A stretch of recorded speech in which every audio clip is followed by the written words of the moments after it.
Geopolítico. CAC-Miñac, la verdadera gestión activa de fondos de inversión desde 1989. Comunicación comercial. Invertir implica un riesgo de pérdida de capital. En Radio Intereconomía, Pulso Geopolítico. Análisis sobre los nuevos desafíos mundiales. Presenta Rafa Jiménez.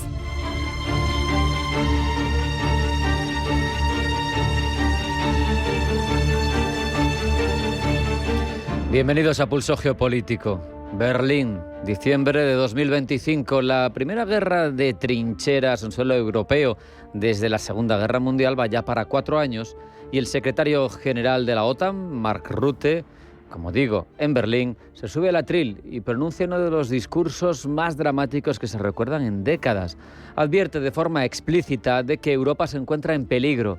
Dice que Rusia ya nos tiene en su punto de mira, que debemos prepararnos para un conflicto de escala comparable a la Segunda Guerra Mundial. Ahí es nada. Nos transmite un relato de amenaza existencial, un relato que precisamente por lo que supone, por lo que implica, merece ser analizado con espíritu crítico. Porque lo que Rutte expone no es solo un análisis estratégico, es una dirección política.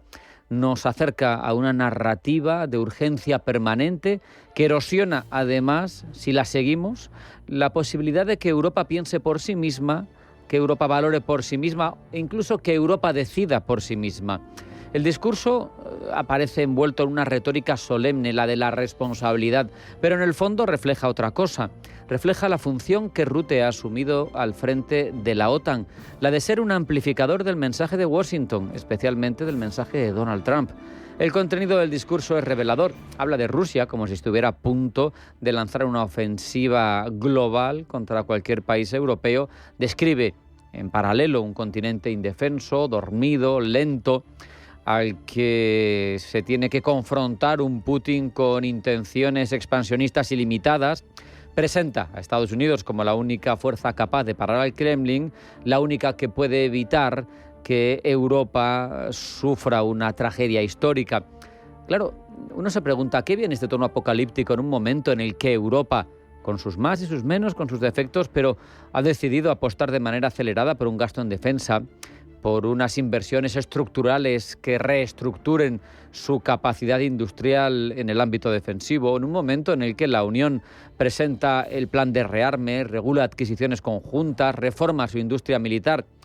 Pues la respuesta probablemente no está tanto en Moscú como en Washington. Es un alineamiento político el de Rutte con la visión del presidente estadounidense. Rutte parece hablar menos como un europeo preocupado por el futuro y la estabilidad del continente que como un emisario disciplinado de la Casa Blanca. Presiona a la Unión Europea para que asuma un modelo de defensa y de gasto diseñado desde fuera, por otros. Un modelo que beneficia a los Estados Unidos tanto en lo geoestratégico como en lo puramente industrial. El discurso, a medias para dar miedo y a medias para regañar, presenta una Europa ingenua, ignorante, irresponsable. Se dibuja un continente que tiene que aceptar su vulnerabilidad y, por tanto, actuar sin pensamiento propio conforme a la dirección que le marca la OTAN, que al final es la dirección que marca Donald Trump. Pero si Europa es tan secundaria para Washington, como insiste una y otra vez tanto Trump como Vance, ¿por qué tanta presión con su gasto, con su esfuerzo militar, con lo que hace en definitiva para defenderse? Pues la respuesta de obvia da hasta vergüenza, porque cuanto más rápido gaste Europa en defensa dentro del marco de la OTAN, más fortalecida va a salir la industria militar estadounidense, que sigue siendo al final el principal proveedor del continente y que si el gasto es inmediato, va a ser dirigido todo hacia esa industria de Estados Unidos porque la europea que se está reconfigurando no llega, no alcanza para este tiempo, para este timing. En ese punto es donde el lacayo holandés mezcla el miedo con los intereses de su amo. El discurso presenta a Putin como un líder dispuesto a sacrificarlo todo en pos de un nuevo imperio y sin matices, sin ningún tipo de modulación. Se perfila a Putin como ese enemigo en el que no podemos más que tener miedo y por tanto hay que hacer compras inmediatas de armamento estadounidense y las sitúa como un acto de supervivencia, de inevitabilidad histórica, y todo se subsume bajo una idea fundamental: o sigues el camino que te dicta Rutte, la OTAN, Trump, o vas a caer. Pero Europa tiene que tener capacidad de pensamiento propio, evaluar su seguridad sin perder de vista su autonomía, porque la historia nos enseña que cuando una región deja que otros definan sus prioridades, al final es ella la que termina pagando el precio más alto. Rutte parece que con su discurso lo que quería era disciplinar a los europeos, forzar el ritmo, cerrar cualquier brecha de debate interno. Europa no necesita discursos que la infantilicen, ni mensajes que la presenten como un actor incapaz. El discurso de Berlín no es solo una advertencia, es una hoja de ruta política que quiere impedir que otros decidan, una vez más, cuál es su destino. La mejor manera para evitar caer en esta trampa es evitar, a su vez, el ejemplo lamentable que nos deja Marc, la voz de su amo, Rutte. Vamos a hacer un alto en el camino. A la vuelta vamos con la información geopolítica de la jornada, que ha desarrollado primero en forma de titulares, como siempre, como es habitual, Blanca del Tronco. No se vayan, porque sigue Pulso Geopolítico.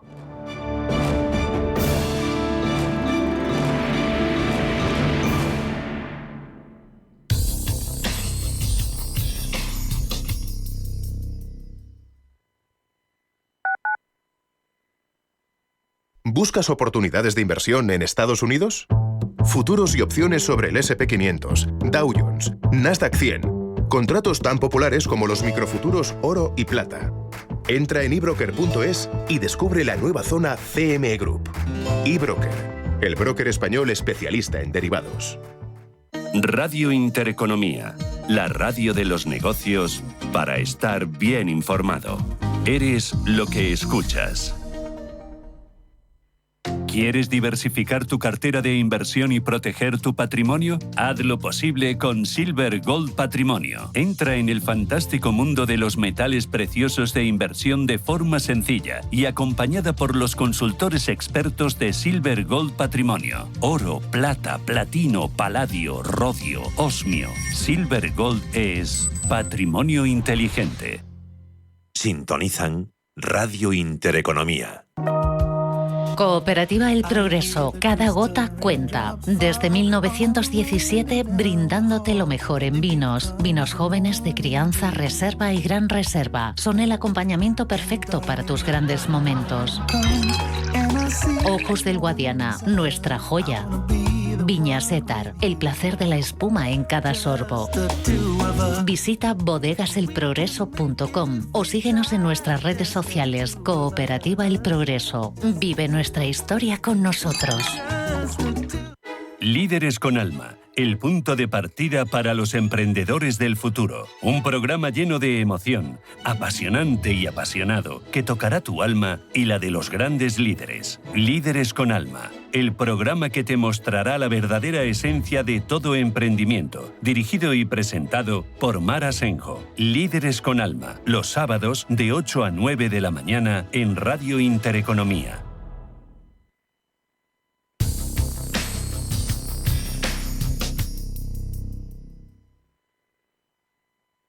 La cuenta nómina de Cajamar es la cuenta con todo lo que quieres. Una cuenta para gestionar tu día a día con total comodidad. ¿A qué esperas? ¿Te lo ponemos muy fácil? Hazte cliente online.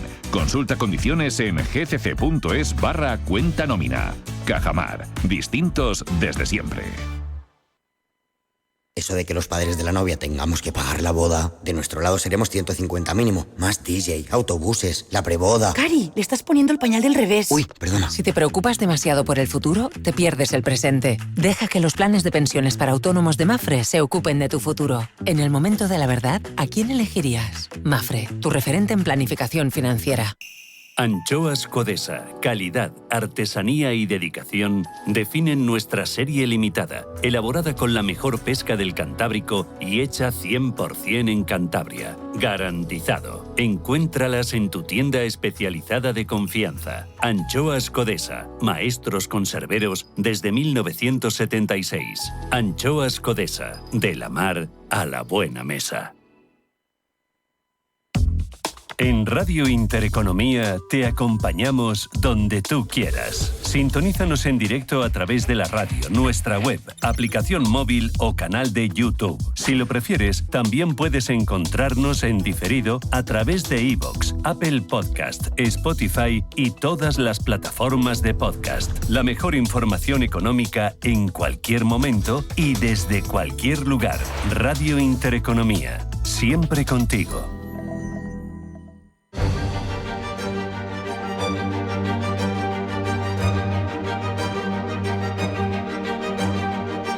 En Radio Intereconomía, Pulso Geopolítico.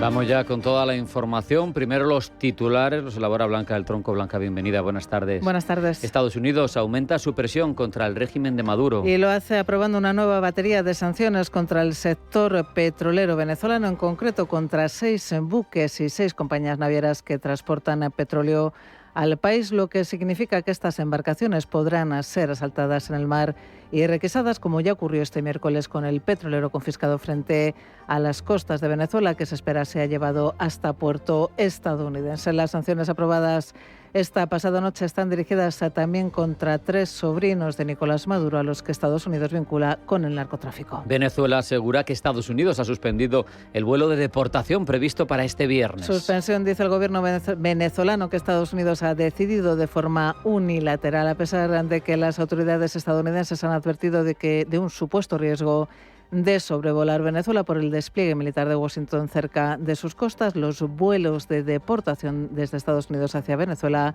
se habían mantenido con regularidad hasta el momento. Sánchez califica de inaceptables los ataques de Estados Unidos contra las narcolanchas cargadas supuestamente de droga. En una entrevista a la revista italiana El Espresso, que le ha elegido como persona del año, el presidente del gobierno califica estas operaciones de extrajudiciales y pide encontrar vías de diálogo y una solución pacífica para esta crisis. Bruselas inmoviliza 210.000 millones de euros en activos rusos congelados. La Unión Europea ha movilizado de manera indefinida 210.000 millones de euros en activos rusos congelados por las sanciones a Moscú tras la invasión de Ucrania, aunque el Banco Central ruso se ha adelantado a cualquier decisión y ha demandado a la depositaria belga Euroclear por usarlos sin su consentimiento. Trump no descarta hablar este fin de semana con los enviados europeos sobre la paz en Ucrania. Ucrania, Alemania, Francia y Reino Unido intensifican sus esfuerzos para que Estados Unidos tenga en cuenta sus demandas, mientras Rusia inicia la batalla final por el control del norte de Donetsk, encaminada a convencer a la Casa Blanca de que su victoria es inevitable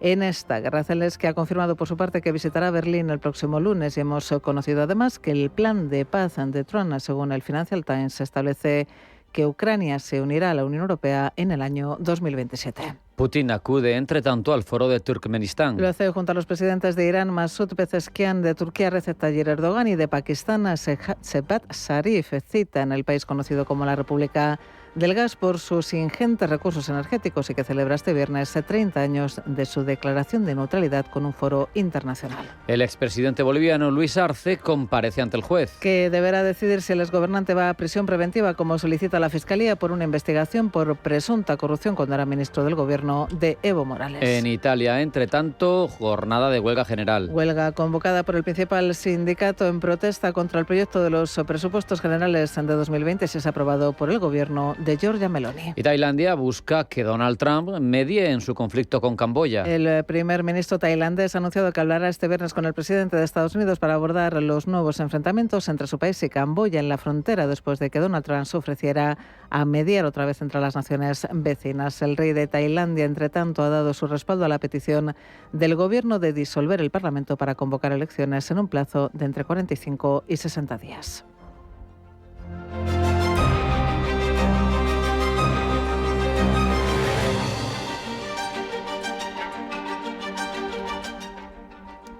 Momento ideal ya para ampliar todas estas informaciones, Blanca. Estados Unidos no relaja la presión sobre Venezuela, más al contrario, ha impuesto nuevas sanciones que incluyen a familiares del presidente venezolano Nicolás Maduro, así como a sectores económicos cercanos a él. Gemma González. Estados Unidos aumenta su presión contra el régimen de Nicolás Maduro y aprueba una nueva batería de sanciones contra el sector petrolero venezolano, en concreto contra 6 buques y 6 compañías navieras que transportan petróleo al país, lo que significa que estas embarcaciones podrán ser asaltadas en el mar y requisadas, como ya ocurrió este miércoles con el petrolero confiscado frente a las costas de Venezuela, que se espera sea llevado hasta puerto estadounidense. El buque, dice Caroline Leavitt, la portavoz de la Casa Blanca, irá a un puerto estadounidense y Estados Unidos tiene la intención de apoderarse del petróleo. Sin embargo, existe un proceso legal para la incautación de ese petróleo y ese proceso legal, dice la portavoz, se seguirá. Las sanciones aprobadas esta noche están dirigidas también contra 3 sobrinos de Nicolás Maduro, a los que Estados Unidos vincula con el narcotráfico, así como contra un empresario panameño con presuntos lazos financieros con el entorno chavista. Estas sanciones bloquean activos bajo jurisdicción estadounidense y prohíben a ciudadanos y empresas de Estados Unidos hacer negocios con los sancionados, y son las últimas de una larga lista de medidas contra Venezuela que la administración americana ha puesto en marcha. Entre ellas, aranceles al 25% sobre el comercio con países que compren petróleo venezolano y amenazas de sanciones severas si Venezuela no acepta deportaciones desde Estados Unidos. También ha impuesto sanciones a altos funcionarios, restricciones de visas y recompensas por información sobre corruptos o narcotraficantes vinculados al chavismo. Con estas sanciones, la Casa Blanca busca limitar los ingresos que sostienen financieramente al régimen de Maduro, obstaculizar actividades que Estados Unidos considera ilícitas y aumentar la presión para un cambio político o una transición democrática en el país. Desde Caracas califican estas sanciones y la incautación de barcos como piratería y agresión inaceptable contra la soberanía venezolana. El régimen de Maduro insiste en que el objetivo real de Washington es controlar el petróleo venezolano más que luchar contra el narcotráfico. Sanciones económicas de Estados Unidos a Venezuela y presencia militar de Estados Unidos que podría iniciar una operación terrestre sobre el país caribeño. Esto podría condicionar la vuelta de la Nobel de la Paz, María Corina Machado, a Venezuela, una vuelta que ya estaría diseñada. Rubén Gil. Tras salir de Venezuela en secreto y en barco, María Corina Machado ha asegurado que piensa volver a su país, aunque todavía no ha establecido una fecha ni un método definitivo para hacerlo. Lo hará, ha dicho, cuando existan condiciones que no pongan en riesgo a su gente o a ella misma. Por supuesto que vuelvo a Venezuela. El gobierno venezolano me habría hecho desaparecer si me hubiera encontrado allí y sé exactamente los riesgos que corro, ha dicho María Corina Machado, y por esos riesgos no dirá públicamente cuándo y cómo regresará. Lo que sí ha hecho ha sido vincular su vuelta a Venezuela cuando el régimen de Maduro esté suficientemente debilitado y aislado política y financieramente. Figuras de su entorno, como Edmundo González Urrutia, con quien Machado coordina parte de sus esfuerzos, han hablado de volver a Caracas a partir del 10 de enero bajo un plan de transición democrática, aunque esa fecha, como decimos, no está confirmada. Sea como sea, su vuelta a Venezuela no estará exenta de un gran riesgo para ella y la hoja de ruta de su retorno ya está diseñada. Machado deberá informar en primer lugar a gobiernos aliados como Estados Unidos, Noruega e incluso España de que inicia el viaje. Se buscarán garantías políticas, declaraciones públicas de organismos internacionales que recuerden al régimen chavista que cualquier ataque contra Machado tendrá un coste político y económico inmediato y se avisará a medios internacionales para que actúen como disuasión. Machado no viajará directamente a Venezuela. Lo más probable es que utilice un transporte seguro a un país fronterizo o a una isla cercana como Curazao o Aruba y evitará aeropuertos o puntos de control donde la seguridad chavista pueda interceptarla. Una vez dentro de Venezuela, usará documentación legal válida, aunque irá por una ruta segura y protegida. Utilizará aeropuertos con supervisión internacional o un puerto supervisado para que haya observadores neutrales que enviarán previsiblemente países aliados. En conclusión, cada paso de esta hoja de ruta busca minimizar el riesgo de arresto o violencia y mantener la legitimidad política y la visibilidad internacional de María Corina Machado. Y hoy tenemos 2 personas del año para la revista Time. Son los arquitectos de la inteligencia artificial, es decir, CEOs de grandes tecnológicas como Elon Musk o Sam Altman. Mientras, y para la revista italiana El Expreso es Pedro Sánchez. Los primeros han sido reconocidos por el papel disruptivo de la inteligencia artificial, mientras que Sánchez ha sido reconocido por su enfrentamiento a Donald Trump y otros hitos que lo ensalzan. Pablo Llanone. un faro de esperanza para Europa, un ejemplo de éxitos económicos, un político de tal envergadura que los italianos lo sitúan solo detrás del Papa León XIV. Así se ha referido la revista L'Espresso a su persona del año, a Pedro Sánchez. A nivel geopolítico le han vanagloriado por su enfrentamiento con Donald Trump, por su negativa a aumentar el gasto en defensa al 5% del PIB y su tajante postura sobre la guerra de Gaza. Y a nivel económico, estamos creciendo, estamos redistribuyendo y estamos descarbonizando la economía. El medio italiano ha apuntado cada una de estas palabras y ha añadido más, destacando su defensa de los derechos civiles y su lucha contra las grandes tecnológicas, sí, contra las personas del año de la revista Time. Ante esta retahíla de piropos, muchos se preguntan cuán amplia es la brecha informativa entre Madrid y Roma. Otros inquieren sencillamente quién es el dueño del Espresso. Pues bien, este medio nació en 1955 en Italia, fundado por el periodista Arrigo Benedetti, con el objetivo de crear una revista inspirada en el espíritu combativo de la Italia rebelde, críticas al abuso de poder y defensa de los derechos civiles. Hoy, con su discurso izquierdista, se muestran voraces hacia figuras como Giorgia Meloni, a la que, por cierto, contraponen a Pedro Sánchez. Aseguran, de hecho, que Italia necesita un líder como el presidente de España, dispuesto a poner puntos sobre las íes. Esto es precisamente lo que Sánchez ha hecho durante su entrevista con el medio italiano. Ha tachado de inaceptables los ataques en aguas internacionales de Estados Unidos contra supuestas narcolanchas. Ha afirmado que el buen rendimiento en la economía española es fruto del rechazo total a las ideologías neoliberales que, ha dicho, dominan muchos gobiernos europeos y occidentales. Ha lamentado también la proliferación de nacionalismos que ha asegurado debilitan el proyecto europeo y ha calificado de incoherente que Europa no sancione más a Israel por no respetar los derechos humanos. Todas estas declaraciones se han vertido sobre un artículo que enaltece la figura de Sánchez a solo 20 días de que acabe un año en el que las detenciones y los juicios no han dado tregua al gobierno. Y después de que ayer el secretario general de la OTAN asegurase que la guerra está llamando a las puertas de Europa, este viernes el presidente ruso Vladimir Putin ha mostrado todo su apoyo al programa nuclear iraní. Manuel Fernández Avilés. Moscú y Teherán permanecen en estrecho contacto en todos los asuntos internacionales y esos asuntos, según ha dicho Putin, incluyen los relacionados con el programa nuclear iraní. Desde Turkmenistán, donde asiste a un foro junto a Turquía y Pakistán, el presidente ruso ha puesto en valor no solo su apoyo al programa nuclear iraní, sino también la relación económica que mantienen ambos países, con un volumen de negocios que ha crecido un 8% este año. Putin ha asegurado que ambos países están discutiendo actualmente una posible cooperación en los sectores del gas y de la electricidad. El apoyo de Putin al programa nuclear iraní no es intrascendente. Irán ha aumentado significativamente su uranio enriquecido al 60%, cerca de los niveles adecuados para armas nucleares. Irán insiste en que su programa es civil y energético, aunque países como Estados Unidos e Israel consideran que este avance del enriquecimiento del uranio podría darle a Teherán la capacidad técnica de construir un arma nuclear si así lo decidiera. Y Donald Trump podría recibir este fin de semana a los negociadores europeos para hablar sobre el plan de paz en Ucrania. Desde la Casa Blanca no confirman este extremo, pero sí que Donald Trump llamó ayer a los líderes europeos. Caroline Levitt, portavoz de la Casa Blanca. Nosotros, Estados Unidos y la administración Trump, seguimos muy comprometidos con el fin de la guerra entre Rusia y Ucrania. El presidente llamó ayer a los europeos. Su enviado especial, Whitcott, y su equipo siguen dialogando con ambas partes literalmente en este preciso instante. Si existe una posibilidad real de firmar un acuerdo de paz, si creemos que esas reuniones merecen la presencia de alguien en el horario de Estados Unidos este fin de semana, entonces enviaremos un representante. Aún así, dice Caroline Levitt, Donald Trump está extremadamente frustrado tanto con Rusia como con Ucrania. Si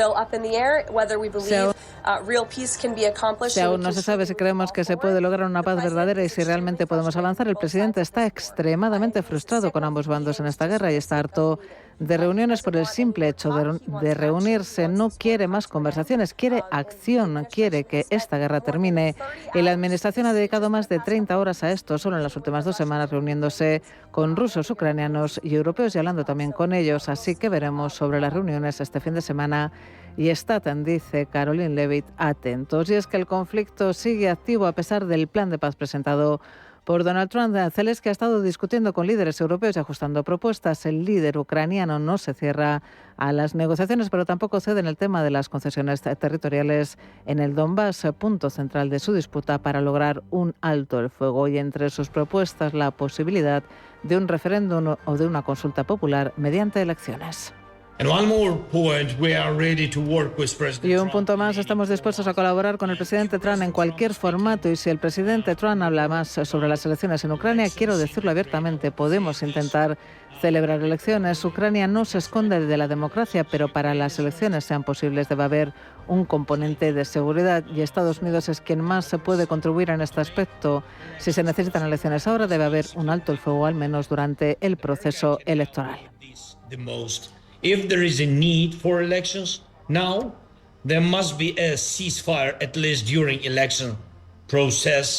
En cuanto a las concesiones territoriales en el Donbass, Zelensky, como decimos, no cede. El presidente ucraniano ha desvelado que el plan de Estados Unidos pasa porque Ucrania retire sus tropas del Donbass y que Washington cree allí una zona económica libre en las partes que Kiev controla actualmente. Zelensky no cree que el plan sea justo sin garantías de que las tropas rusas no se apoderarán simplemente de la zona tras la retirada ucraniana. Sea como sea, el plan original de 28 puntos que estaba fuertemente escorado hacia Rusia ha sido reducido a 20 puntos y de él se han eliminado los más difíciles para Ucrania, entre ellos el tamaño del ejército ucraniano, que finalmente ha quedado fijado en 800.000 efectivos, que es el tamaño actual de las Fuerzas Armadas ucranianas. Por cierto, que acabamos de conocer que Zelensky viajará a Berlín el próximo lunes y que el plan de paz de Donald Trump contempla, según el Financial Times, que Ucrania se unirá a la Unión Europea en el año 2027.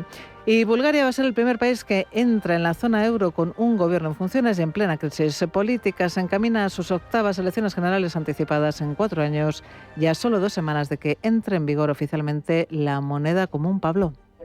El tema del euro ha sido la guinda del pastel en una sociedad crispada por el hastío político. Durante días, personas de todas las edades han marchado por la capital búlgara, por Sofía, pidiendo el cese del gobierno debido a la corrupción y la falta de consenso social sobre la entrada en la zona euro, que podría aumentar, dicen los manifestantes, la precariedad económica. Ante este malestar general, la coalición tripartita, formada por la centroderecha y los socialistas, han acabado dimitiendo. Como ha dicho uno de sus portavoces, han escuchado la voz de la sociedad y además han querido recalcar que ha sido en un momento de lo más simbólico, ya que el gobierno se enfrentaba a una moción de censura que se esperaba que fuera a superar. De esta forma, inciden en su escucha activa a la voluntad popular, a la cual seguirán sirviendo en calidad de gobierno en funciones. Lo harán en medio de acusaciones de corrupción hasta las próximas elecciones, previsiblemente celebradas en marzo. Se desconoce qué pasará en las urnas y concretamente qué sucederá después. El gobierno de coalición fue una respuesta a la fragmentación política. El Partido Conservador GERB sigue siendo el más votado con 66 escaños, pero esto, en un parlamento de 121 diputados, para obtener la mayoría absoluta, es ínfimo. Ha querido renovar su postura acusando a sus socios de gobierno del fracaso y se ha comprometido a no pactar con minorías. Sin embargo, la coyuntura política no juega a su favor. Sus inclinaciones proeuropeas, aunque son relevantes en plena entrada del euro, pueden afectar su tracción de votos teniendo en cuenta esa desconfianza a la moneda común. De momento, aunque la población exige un referéndum en torno a esta cuestión, esto es poco probable que suceda. Ya está activa la cuenta atrás y el gobierno itinerante se ha comprometido a evitar subidas de precios. Entre tanto, Bruselas observa y no ignora que Bulgaria será el primer estado que recibirá la moneda única con un ejecutivo en funciones.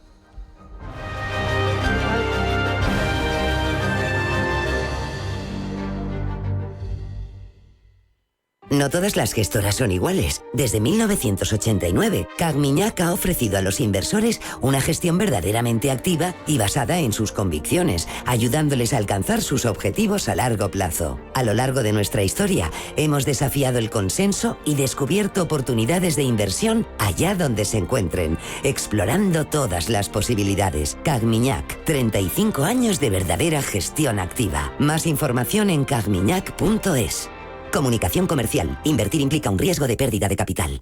Llega a Madrid Houdini, un musical mágico. La única experiencia que fusiona grandes ilusiones con teatro musical. Más de 20 ilusiones en escena, emociones al límite, riesgo real y una historia profundamente humana. Solo en el Teatro Calderón. Entradas en houdinielmusical.com. Toda la actualidad, información y análisis en tiempo real sobre banca, empresas, finanzas personales, bolsa, gestoras y fondos de inversión en intereconomía.com. Con la opinión de los mejores expertos del mundo económico, empresarial y bursátil. Toda la programación en directo y con la posibilidad de escuchar en cualquier instante los mejores momentos de la emisora española líder en información económica. Sigue bien informado en intereconomía.com.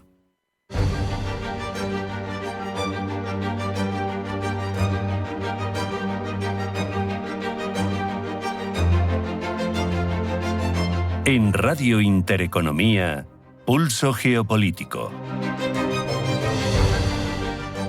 En un mundo como el que tenemos, obsesionado con cuestiones como el poder militar o la tecnología, hay un factor más lento pero decisivo que también redefine el orden global. Es la demografía, el declive poblacional de Occidente, el auge del sur global, los flujos migratorios masivos. Son todos elementos que transforman identidades, equilibrios de poder e incluso proyecciones de futuro. Queremos analizar ese fenómeno como vector estratégico disruptor y por eso conversamos ya con Raquel Barras Tejudo, analista de seguridad del Centro para el Bien Común Global en la Universidad Francisco de Vitoria y profesora de Relaciones Internacionales en la UCM, especialista en demografía y en movimientos migratorios. Raquel, bienvenida, buenas tardes. Hola, muy buenas tardes, un placer estar aquí otra vez. Oye, Raquel, ¿cómo definirías tú el concepto de poder demográfico dentro de este contexto que decimos, ¿no? que la geopolítica contemporánea marca y que termina afectando a un poder hegemónico en declive, como es Occidente? ¿Cómo lo definirías? Bueno, en primer lugar, y como bien has dicho, es una cuestión que es muy a largo plazo.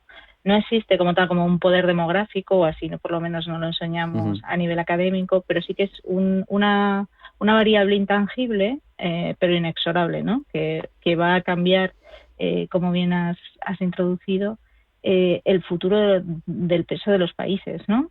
Si hablamos de las 5 preeminencias en el sistema internacional, es verdad que la demografía no forma parte de esas 5, ¿no? Del poder militar, el poder económico, el poder normativo y el poder el poder transformador de las nuevas tecnologías, ¿no?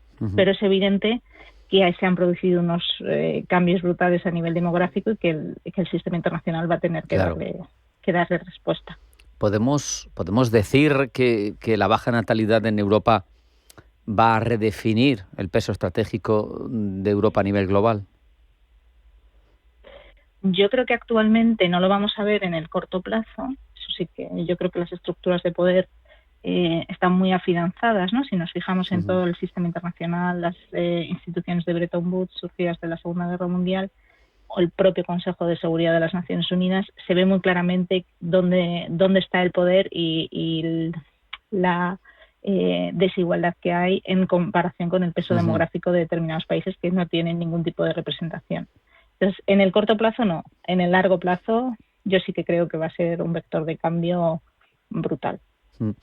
No obstante, hay quien ha avisado, amenazado, vamos a decir, por este declive demográfico obvio que tenemos aquí en Europa especialmente, pues apuesta por procesos migratorios, migraciones ordenadas. En el caso, por ejemplo, de la evolución del PIB en España, todas las instituciones internacionales dicen que se debe en gran medida a las migraciones. Entonces, ¿la inmigración es una solución sostenible para contrarrestar ese declive demográfico? Porque supongo que tiene oportunidades y tiene riesgos en paralelo, ¿no?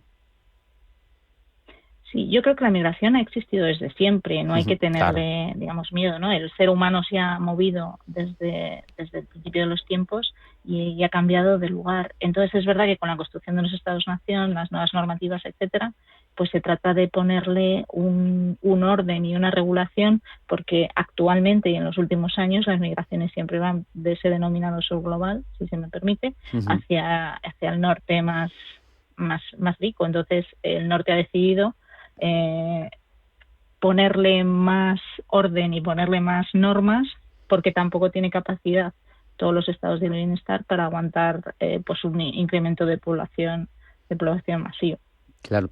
Luego también aquí surge otra cuestión, permíteme, Raquel, que habrá gente que comparta, gente que no, pero esa transformación demográfica hay quien piensa dentro de los países europeos que le puede afectar a cuestiones como la identidad cultural o la cohesión social. No sé en qué medida quienes estudiáis la demografía entendéis que esto sucede o no. Bueno, yo creo que es una cuestión muy controvertida. Qué duda cabe que la inmigración, el intercambio, el mix, ¿no? Y si no España, el imperio español no se entendería sin esa mezcolanza, yo creo, ¿no? Nuestra propia historia viene de esa unión y de esa mezcla. Entonces yo creo que es cierto que España a lo mejor es un estado, una rara avis en comparación con los países europeos, porque ese pasado histórico colonial, ¿no? Esa relación con Iberoamérica nos hace que en términos absolutos nuestro saldo migratorio sea mucho más superior pues con los que compartimos un idioma, una religión, una cultura, que en comparación con otros países de Europa. Entonces esa integración, esa cohesión social, bueno, yo creo que en España quizá no se está viendo el impacto. Esa sería una de las causas.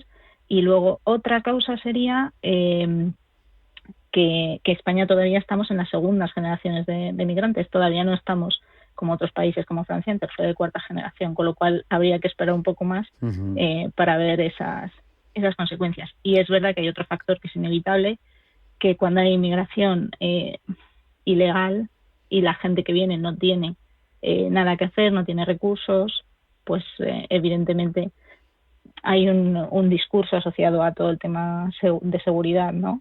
Asociado a la inmigración, que debe darse respuesta por parte de los poderes públicos. Claro. Permíteme también que lo mire desde el otro lado, no desde las sociedades receptoras.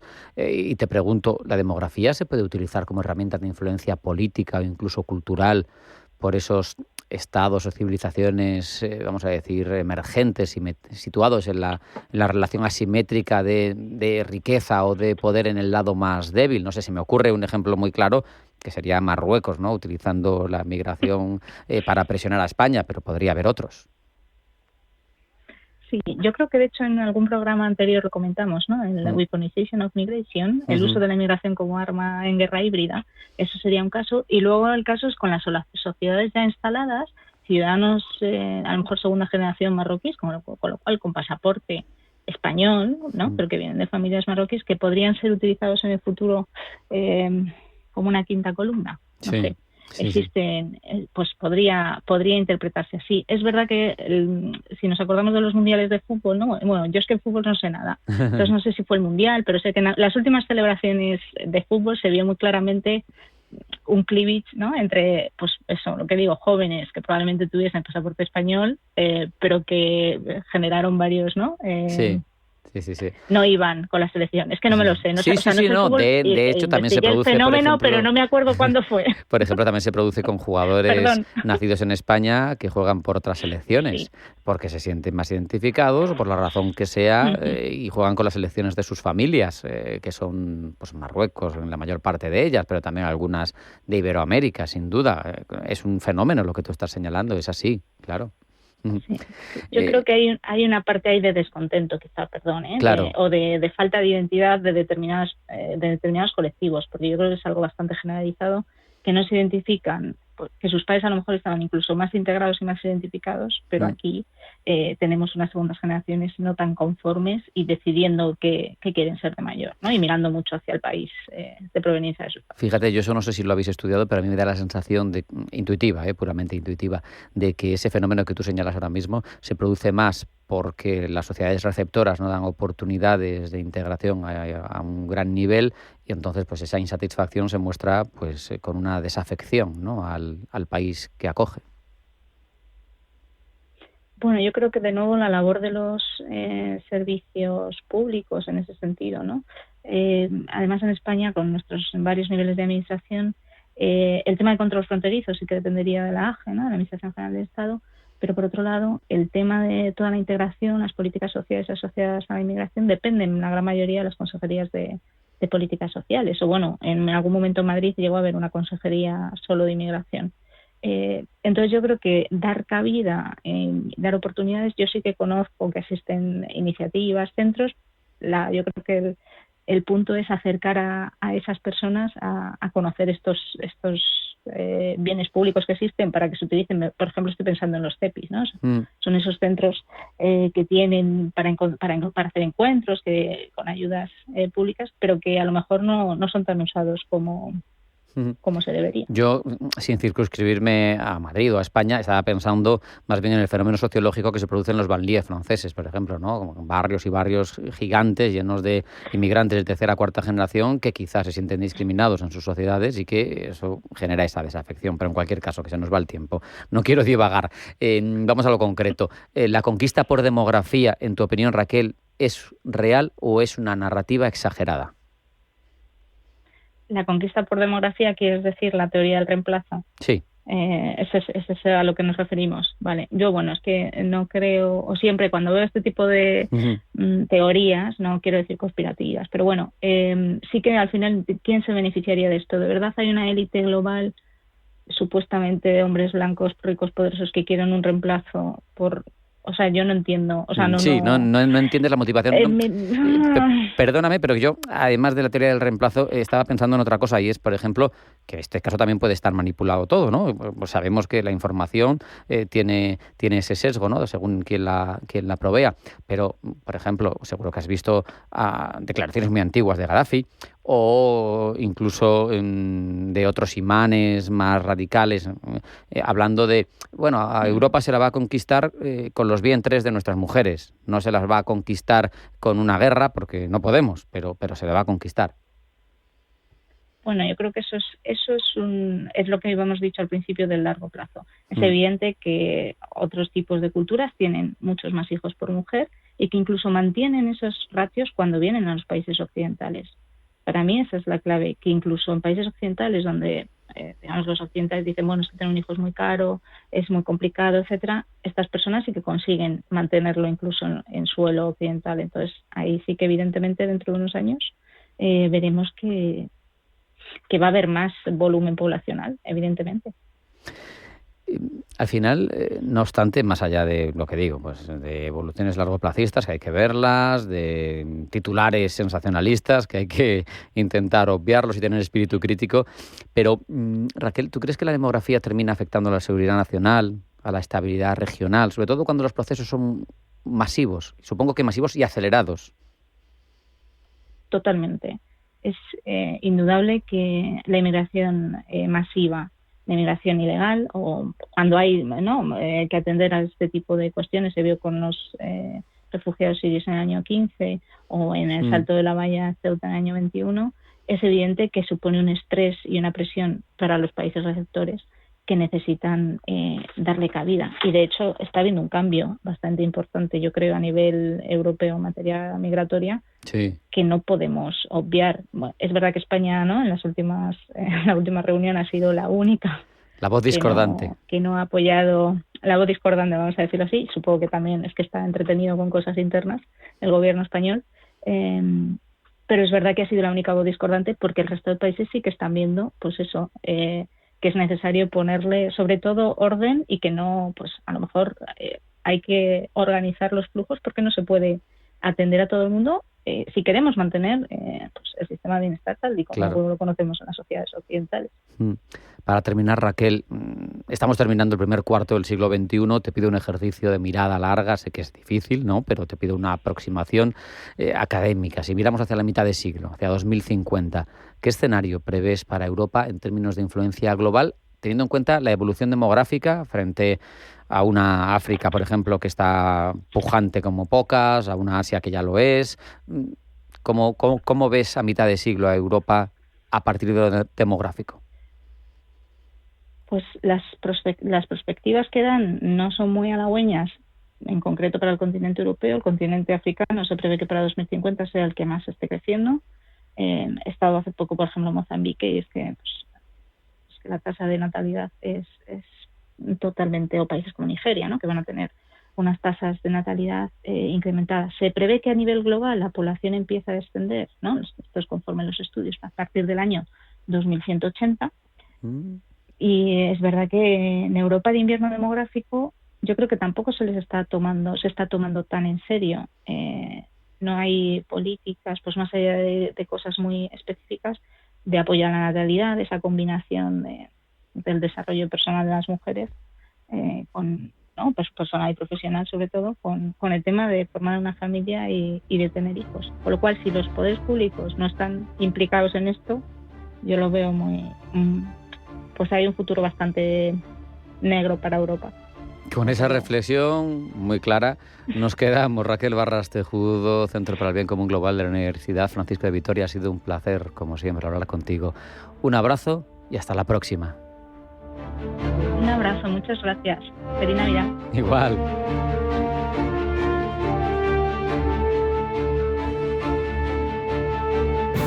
Chile vuelve a mirar hacia las urnas con un país que tiene en mente, quizá, una búsqueda de nuevo rumbo. La primera vuelta de su proceso electoral ha dejado un mapa político que habla de fracturas entre los votantes. Lo que decida Chile en la segunda vuelta condicionará no solo su vida interna, también su proyección exterior. Y por eso nadie mejor para hablarnos del cruce entre política doméstica y proyección internacional de Chile que Teodoro Rivera Neumann, rector de la Universidad Autónoma de Chile y exministro de Justicia y Exteriores del país. Teodoro, bienvenido. Gracias por estar con nosotros. Gracias, Rafael. Aquí estamos. Teodoro, ¿qué claves políticas y sociales explican el comportamiento del electorado en la primera vuelta? ¿Reflejan tendencias de largo plazo, fragmentación, fatiga institucional, demanda de cambios dentro de la sociedad chilena? En Chile las personas aspiran a una mejora más rápida de su situación y en los últimos años hemos tenido un crecimiento económico de 1 o 2%, lo que es insuficiente para satisfacer las necesidades de la gente. Por tanto, la necesidad de un mejoramiento económico es fundamental en la decisión política. Lo segundo es la búsqueda de mayor seguridad o de recuperar la seguridad que ha existido tradicionalmente en Chile y que se ha visto violentada por una migración irregular, por el narcotráfico y por el crimen organizado, situaciones que son ajenas, vienen de otros países y están llegando a Chile. Esos dos factores creo que inciden fuertemente en la decisión de voto de las personas. La gente lo que quiere en definitiva es seguridad en lo personal y en lo institucional y quiere que existan mayores posibilidades de desarrollo económico. Uh-huh. Desde su experiencia diplomática, ¿cómo podrían diferir las orientaciones de política exterior según el candidato que gane? A ver, Chile tiene una política exterior relativamente que podríamos caracterizar de política de Estado. No existen grandes cambios. Y esto está dado porque el país es un país que está principalmente orientado a la exportación, por lo que nosotros buscamos en materia internacional es seguridad jurídica, predominio del diálogo y de los organismos internacionales. Y hoy día lo que se busca del ámbito internacional es el control de la violencia, del uso de la misma. Y por tanto es, como señalo, en cierta medida una política internacional. Uh-huh. Sin embargo, no es lo mismo que podría suceder si hay un candidato de derecha que probablemente va a ser más duro en materia internacional respecto de Venezuela y el rol que juega este gobierno en Latinoamérica que un gobierno de izquierda, que probablemente tenga mayores consideraciones y mayor disposición de tolerancia respecto del gobierno de Maduro, que ha generado en Latinoamérica una tremenda inestabilidad, principalmente por la migración que ha producido en Venezuela. Hay que entender que en Venezuela más de 6 millones han migrado, dado el gobierno de Maduro de estos últimos 15 o 20 años. Uh-huh. Leía un artículo suyo sobre geoeconomía chilena y planteaba que el país tiene que pasar de una política exterior centrada solo en el comercio a una visión que articule energía, minería, ciencia, conectividad. ¿Cuál de los dos candidatos está más cerca de comprender ese giro geoeconómico y qué señales observa, si es que las observa en sus programas, en sus discursos? Mira, es bien interesante que cuando uno lee los programas de los dos candidatos, el tema internacional no ocupa un lugar relevante. Quizás porque como los programas también son programas de campaña, uh-huh, se orientan a la búsqueda del voto y el tema internacional es un tema más complejo no siempre es digerible por la población que vota. Por tanto, uno mira los programas son relativamente escuálidos, breves, sintéticos en materia internacional. Pero me parece que a pesar de eso, un gobierno de derecha o centro derecha apostará a una relación más armónica con los Estados Unidos, mientras un gobierno más de izquierda buscará tendrá una relación más distanciada. Lo que nosotros apostamos como un país de tamaño medio latinoamericano es principalmente, por un lado, la apertura de los mercados. Nosotros somos un país que exporta lo que produce, y por otro lado tenemos que ofrecer seguridad jurídica a las inversiones que se realizan en Chile. Chile es un país que tiene muchos minerales, también tiene tierras raras. Chile también tiene una gran capacidad de generación de energía, tanto en el desierto de Atacama como en el sur de Chile, por los vientos permanentes que hay.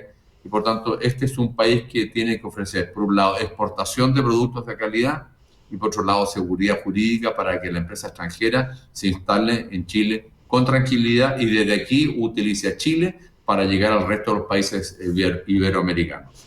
Hablaba, señor Rivera, de litio, de cobre, de recursos marítimos, de tierras raras, que son piezas centrales todas en el nuevo tablero de equilibrios globales.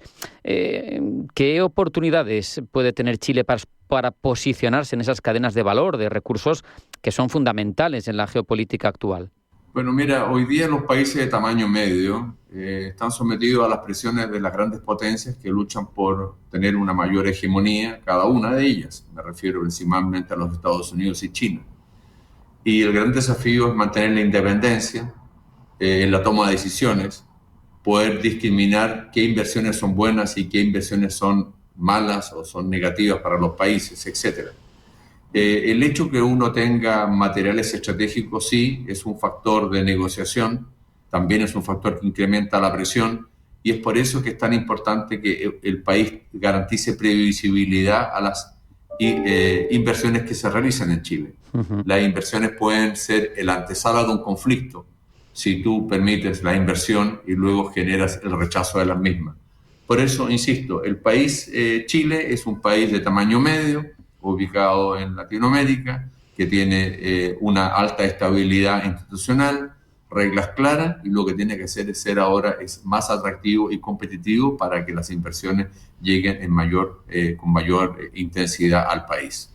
Leyendo sus argumentos, hablaba también de priorizar corredores logísticos, nodos portuarios, redes digitales, pero claro, uno se pregunta, ¿hay conciencia política suficiente en torno a la urgencia de esos saltos estratégicos o se siguen leyendo los espacios como territorio, no como infraestructuras potenciales? A ver, como he señalado, existe una cierta tradición de política de Estado en materia internacional, y eso nos permitió, por ejemplo, aprobar el primer cable marítimo que va a unir Sudamérica con Australia y luego con Asia-Pacífico. Ese cable llega de Valparaíso, Chile, a Australia y luego hacia Pacífico y mejora la conectividad y permite el 5G. Estos son proyectos que por su naturaleza, por su envergadura, trascienden los gobiernos y eso es bueno. Igualmente, si nosotros queremos que el norte de Chile, que es un tal desierto, y los minerales están ahí, sea también lugares de entrada y salida del resto de los minerales de América del Sur, tenemos que ponernos de acuerdo con Argentina para que toda la producción del noreste argentino, me refiero a Salta y otros que están al otro lado de la cordillera de los Andes, pero que están muy distantes de los puertos de Buenos Aires y otros, pasen por Chile. Y para eso se requieren nuevamente disposiciones y miradas de mediano a largo plazo. Hay que ser capaz de pensar los países en esas dimensiones para que los países puedan así enfrentar los desafíos que se les presentan. Tener políticas de corto plazo en materia internacional siempre es una equivocación o puede llevar a equivocación. Claro. Mencionaba antes la estabilidad institucional chilena, tradicional, históricamente uno de los principales activos del país. Pero ¿cómo evalúa usted hoy ese capital institucional después de años que se han visto como de cierta polarización, de cambios intensos en la agenda social? ¿Sigue siendo un valor diferencial de Chile en la región o está algo más débil? A ver, yo creo que todos estamos conscientes que el mundo está hoy día mucho más inseguro que antes.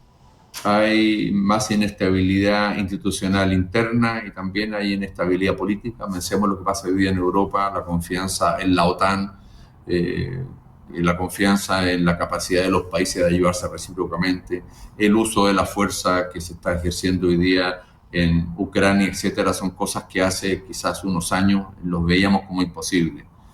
La inestabilidad internacional también se refleja en las inestabilidades nacionales. Ahora, lo más probable es que el candidato Kast sea quien gane las elecciones por la diferencia de fuerzas que apoyan uno y otro. Y uno de los grandes desafíos que tiene él es recuperar la senda de un mayor crecimiento del país, modernizar las estructuras, hacerlas menos burocráticas y ofrecer como uno de los activos de Chile su estabilidad política. Porque la gente cuando invierte en el extranjero quiere tener estabilidad en términos de saber lo que invierto hoy día y lo que obtendré mañana como utilidad. Pero si eso no está garantizado, lógicamente que las inversiones son más reacias. Siendo conscientes de esa política de Estado en lo internacional que nos contaba, si tuviera que identificar las 3 prioridades geopolíticas que el próximo gobierno no puede eludir de ninguna manera, ¿cuáles serían? Mira, una estabilidad, un tema que el próximo gobierno no va a poder eludir es clarificar su relación con Estados Unidos, donde el actual gobierno ha buscado elevar la conflictividad con los Estados Unidos, cuestionando sus políticas externas. Yo creo que es un error. Estados Unidos sigue siendo la máxima potencia mundial y su líder tiene un comportamiento a veces que son más erráticos y por tanto buscar un conflicto con los mismos es un error principal. Es decir, un tema es estabilidad internacional. Lo segundo creo yo que es importante en materia internacional, que nosotros tenemos el combate del narcotráfico y el combate del crimen organizado. Chile no produce drogas, pero dado que nuestros puertos son grandes puertos exportadores, se pretende utilizar los puertos chilenos para la exportación, porque el combate al narcotráfico sigue siendo un tema principal. Y el tercer tema, yo creo que es muy importante, es el futuro. Me refiero al futuro de la Antártida, que de Punta Arenas a la Antártida estamos hablando de nada, en distancia, la protección del medio ambiente y los impactos que atendiendo los cambios de clima en los desplazamientos de las personas. Creo que medio ambiente, desplazamiento de personas, seguridad en todo punto de vista y luego estabilidad internacional, respeto de las estructuras, yo creo que son grandes temas que tenemos por delante. Pues con esas reflexiones nos quedamos. Teodoro Rivera Neumann, rector de la Universidad Autónoma de Chile y exministro de Justicia y Exteriores. Muchísimas gracias. Un abrazo. Hasta la próxima. Hasta la próxima, Rafael, y muchas gracias por la posibilidad de dirigirme a tantas personas a través de la radio.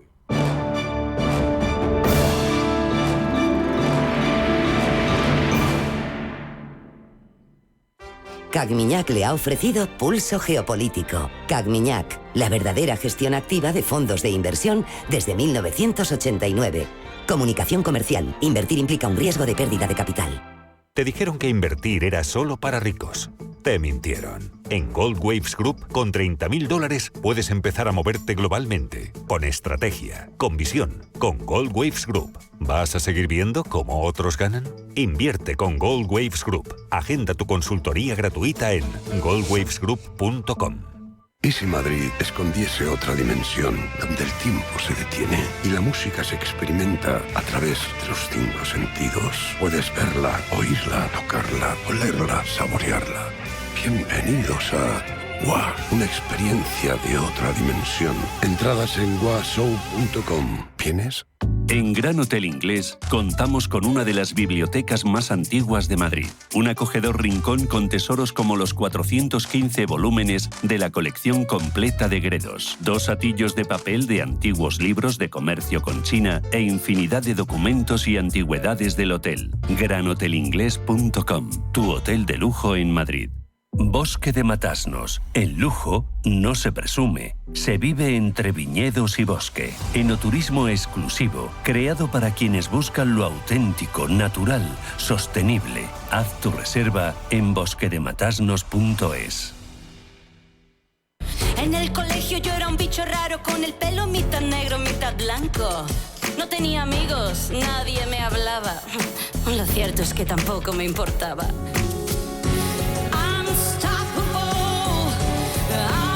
Descubre a Cruella de Vil en 101 Dálmatas. Entradas en laestacion.com. Los viernes a las 10 de la noche nos visita un gato, el Gato Gourmet.